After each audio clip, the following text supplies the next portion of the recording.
Só entre 2020 e 2021, as Forças Armadas do Brasil aprovaram a compra de 35 mil comprimidos de Viagra.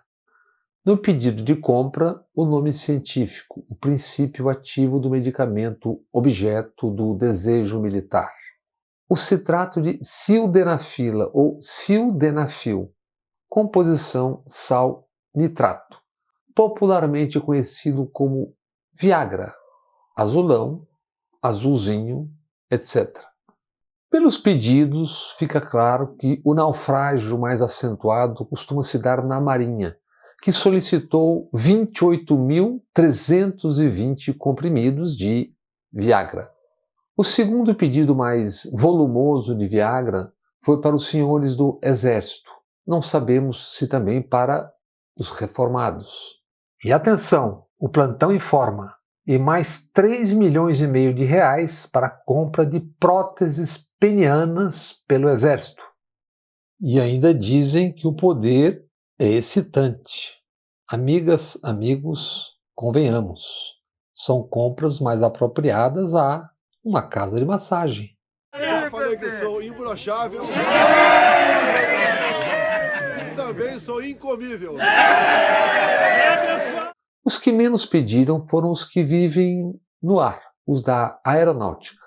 Talvez também por isso a conhecidíssima expressão céu de brigadeiro. No específico caso da aeronáutica, essa expressão carrega em si mesma um paradoxo, porque céu de brigadeiro é exatamente quando está tudo azul.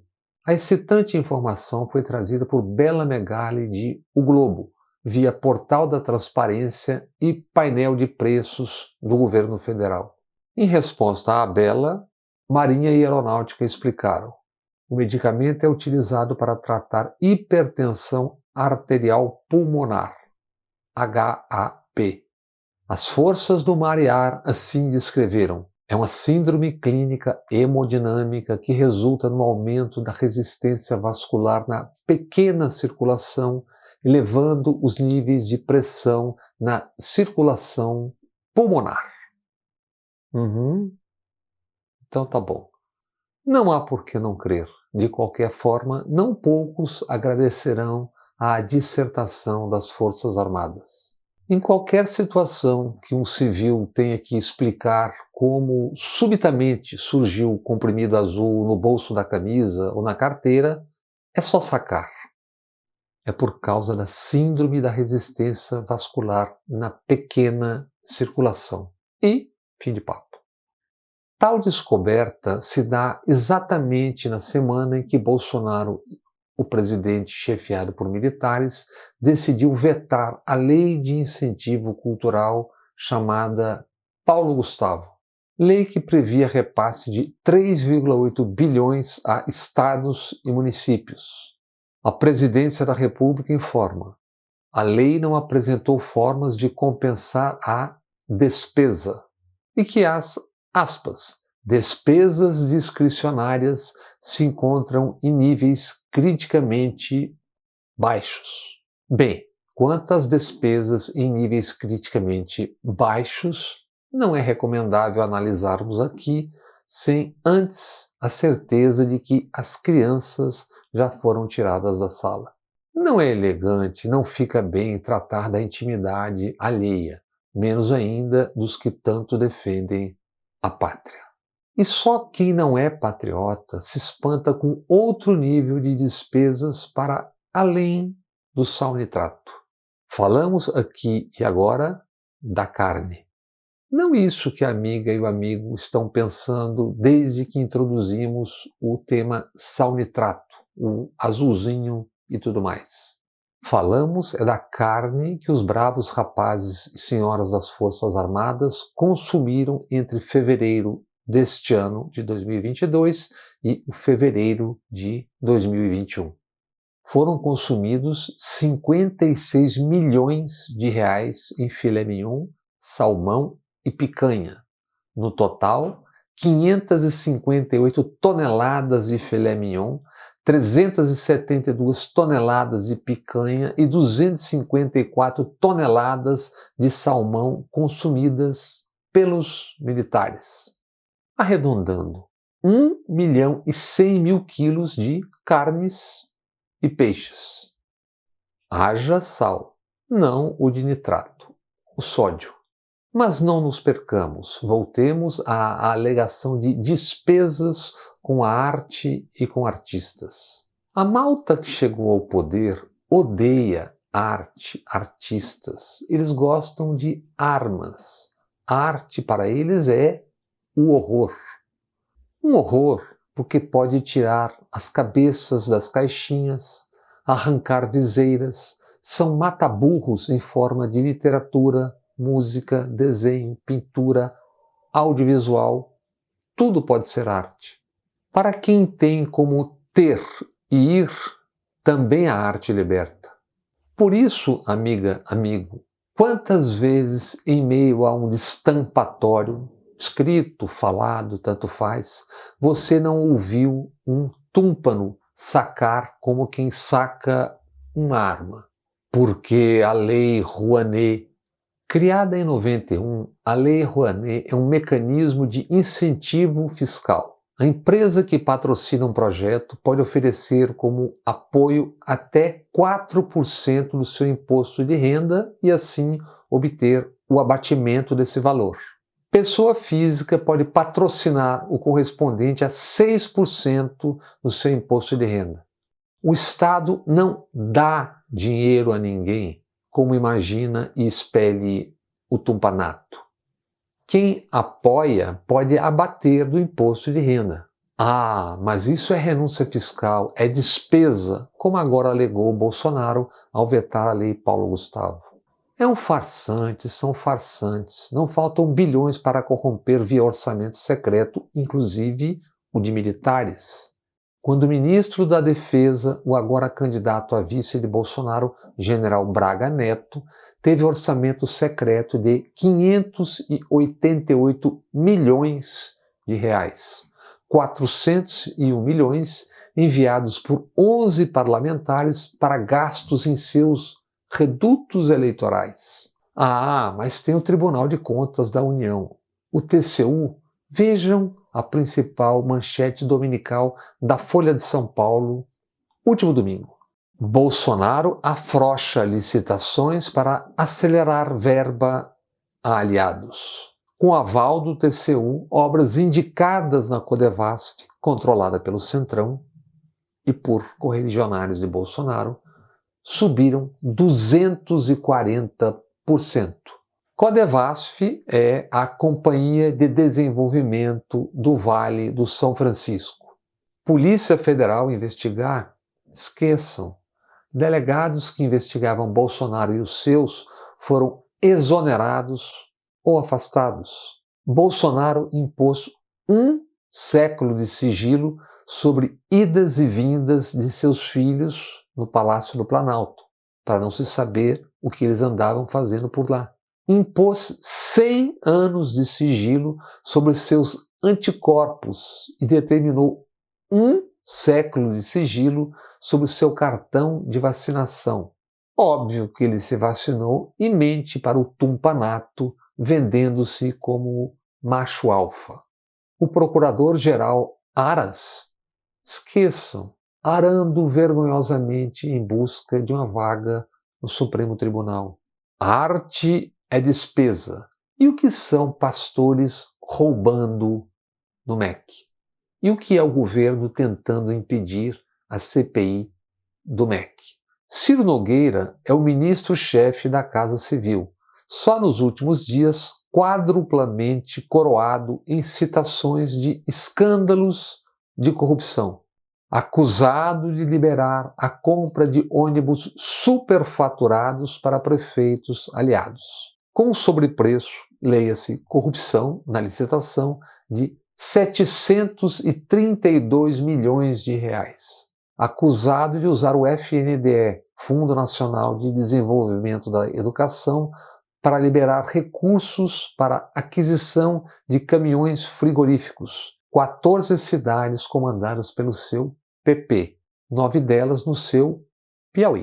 3.100.000 reais, 75% das verbas para o setor. E isso não para. Nesta terça-feira, manchetes. Governo autoriza 52 escolas fake de Ciro Nogueira no Piauí. Isso enquanto outras 99 escolas, quadras esportivas, etc., lá no Piauí, estão abandonadas. Por fim, a Polícia Federal concluiu antiga investigação apontando crime de corrupção de Ciro Nogueira. O Supremo Tribunal Federal mandará o caso para o procurador Aras decidir se faz a denúncia ou se arquiva. A acusação se refere a 8 milhões e mais 5 milhões para o PP deixar ou não a base do governo. Não o governo de agora. O PP deixar ou não o governo quando derrubavam Dilma. Daí o dilema de Aras. Arar ou não arar? Eis a questão. Em entrevista à Folha de São Paulo no sábado, o ministro de Bolsonaro candidamente se explicou. Disse: não existe corrupção no governo, é uma corrupção virtual. Entendam, seriam só denúncias de algo ainda não roubado. Roubalheira, mamata, propinodutos, orçamento secreto. Esqueçam, tudo isso é só miragem, é só virtual. A Folha de São Paulo juntou duas respostas de Ciro Nogueira e na manchete deixou o bando todo nu. Ciro Nogueira diz que corrupção no governo é virtual e defende a aliança Centrão e militares. Algo assim tipo côncavo e convexo, ou íncubo e súcubo, Centrão e militares, ou vice-versa. Dá no mesmo. Na mesma folha, manchete nesta segunda-feira. Empreiteira usa empresa de fachada e domina licitações sob Bolsonaro. A empreiteira, a Ingeforte, 620 milhões de orçamento para pagamentos à Ingeforte. Bota forte nisso. 84 milhões e 600 mil reais já foram pagos à Ingeforte, informam os repórteres da Folha de São Paulo, que dizem: diferentes licitações nas quais participou sozinha ou na companhia de uma empresa de fachada registrada em nome do irmão de seus sócios. Deve ser virtual.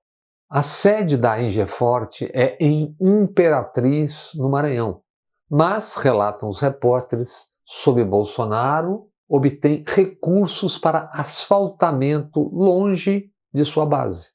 A fonte dos contratos é a mesma Codevasf, acima já citada.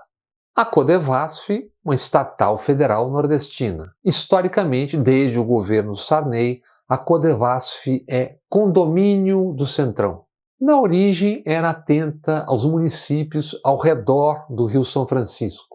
O Centrão foi moldando a Codevasf como instrumento de poder. Hoje atende a municípios a mais de 600, 700 quilômetros do Rio São Francisco, o Velho Chico. Por exemplo, asfaltando ruas em Maceió, capital das Alagoas, de Arthur Lira. Quem esticou, enlargueceu a área de atuação da Codevasf foi o então senador Benedito de Lira, hoje prefeito da Barra de São Miguel e nas Alagoas conhecido como de Lira. Benedito de Lira, o de Lira, vem a ser o pai de Arthur Lira, o Iama, o presidente da Câmara dos Deputados. Câmara onde nasceu, cresceu e se espalhou o orçamento secreto. No Nordeste, até os mandacarus sabem que dois homens hoje dividem os, digamos, poderes na Codevasf: Arthur Lira e Ciro Nogueira. Para tudo isso, todas essas, chamemos de despesas, sobram bilhões e bilhões de reais. Mas não para a maldita arte e artistas. Amiga, amigo, quando túmpanos abrirem a boca para expelir a Lei Rouanet, lembrem ao Beócio ou à Beócia. Mesmo massacrada, a arte, o setor cultural, é responsável por gerar 170 bilhões, 2,5% do PIB do Brasil. E isso com ódio, ignorância e tudo mais. Responsável por 5 milhões de empregos, mesmo com tudo isso. Mundo afora, o Estado, seja municipal, estadual ou federal, além do óbvio, considera a arte um investimento. Que seja propaganda, soft power. Assim é. Num país com mais de 211 milhões de habitantes, infelizmente são poucos os que têm acesso. Mas quem tiver acesso a canais fechados, confira. Se o Tumpanato insistir, esfregue o seguinte, e isso aí só no cinema. Filmes. O declínio do Império Americano. Copatrocínio Conselho Nacional de Cinema do Canadá. Conselho Nacional de Cinema do Canadá. As Invasões Bárbaras. Coprodução da Telefilme Estatal do Canadá. Incêndios. Filme coproduzido pela Estatal do Canadá. Brilho de uma Paixão. Entre outros, BBC, a empresa pública britânica, com patrocínio também do Conselho de Cinema do Reino Unido, da Austrália. Filme Belfast, coproduzido pela Agência Nacional da Irlanda do Norte. O Discurso do Rei, coprodução Conselho do Reino Unido. A Vida dos Outros, belo filme alemão. Coprodução Serviço Público de Transmissão da Baviera, Alemanha. O Labirinto do Fauno, Instituto de Cinematografia e Artes Audiovisuais da Espanha, dinheiro público. O Segredo dos Seus Olhos, Instituto de Cinematografia e Artes Audiovisuais da Espanha. O Clã, Espanha e Argentina, idem. Melancolia, coprodução França, Alemanha e Euroimagens, dinheiro público. Druk, Instituto de Cinema da Dinamarca, Suécia e Holanda e um fundo do Conselho da Europa. Infância Roubada, Fundação Nacional de Filme e Vídeo da África do Sul. São milhares e milhares de filmes, de peças de teatro e tudo mais, exposições feitos mundo afora e feitos com leis tipo Rouanet, Aldir Blanc, Paulo Gustavo ou outras semelhantes. Mas se mesmo assim, mesmo diante de milhares de exemplos, não bastar, amiga, amigo, aí ofereça capim. Pode ser braquiária, mombaça, maçai, umidícola ou ração.